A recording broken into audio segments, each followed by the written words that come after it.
winning, right? How about the Braves? Another series win for them, taking 2 of 3 from the Reds in Cincinnati, despite losing Sunday's finale 6-4. And now Ronald Acuña Jr. hit another home run. Spencer Strider didn't have a lot of his luck today, gave up 4 runs in 5 innings. Matt Olson would end up grounding out, as you'll see in a second. But here's Ronald, man. An absolutely incredible weekend for him, an incredible run that has been the last couple of days for him. A player that had really been struggling over the last couple of weeks, but now he's really got it figured out. Like we mentioned, Spencer Strider did struggle right there, giving up the long double right there. Ronald not really doing a good job handling it in the outfield as the run comes around. Long story short, it would get close late, as it always seems to be with the Braves. Matt Olson with the bases loaded, grounds out. A good week for the Braves, though, overall, as they get a win. Reeves, as we talk about this group, what has been so special about what Ronald Acuña has been doing over the last couple of days? I mean, he became one of 4 players in Major League Baseball history to have 5 home runs and 4 stolen bases in 4 games. 2 of those names are Willie Mays and Shohei Ohtani. Yep. So see.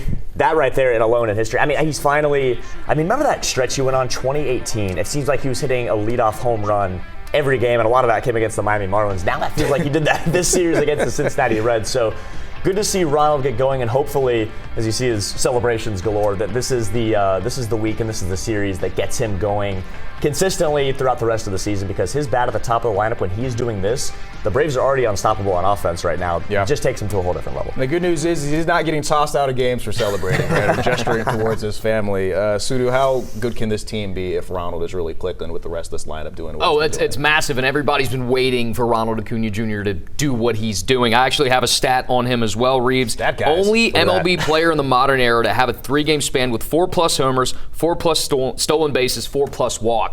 That's what you want to see from Ronald Acuña Jr.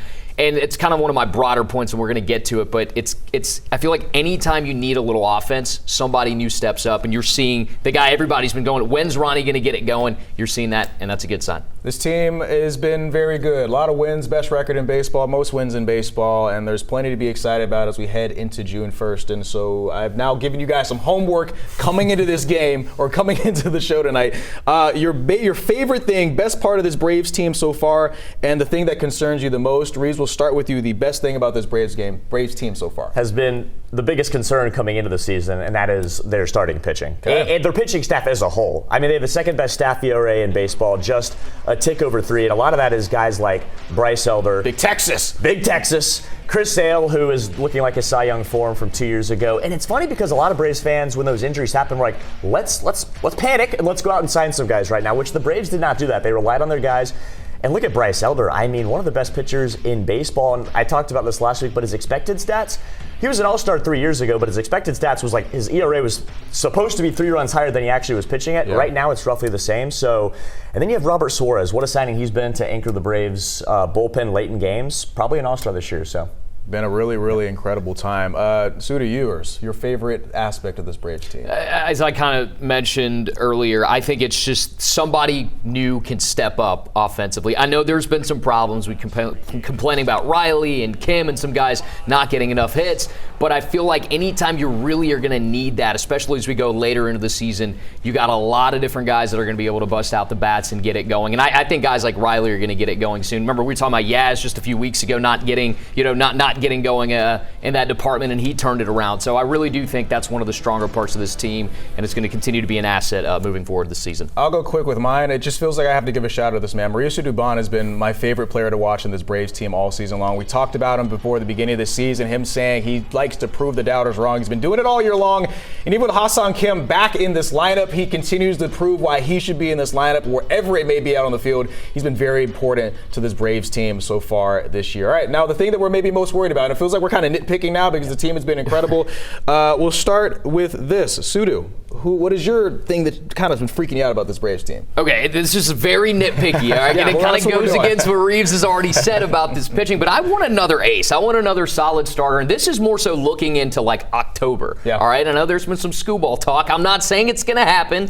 AA traditionally doesn't give up, assets for just an immediate impact guy like that, but he did say before the start of the season that he did want to add a playoff starter. So if we're really nitpicking, I would feel a little better, especially with the injury history the Braves have had in that department, to just get another solid starter. As a fan, it would make me feel better. Reeves, quickly from you, what's been worrying you?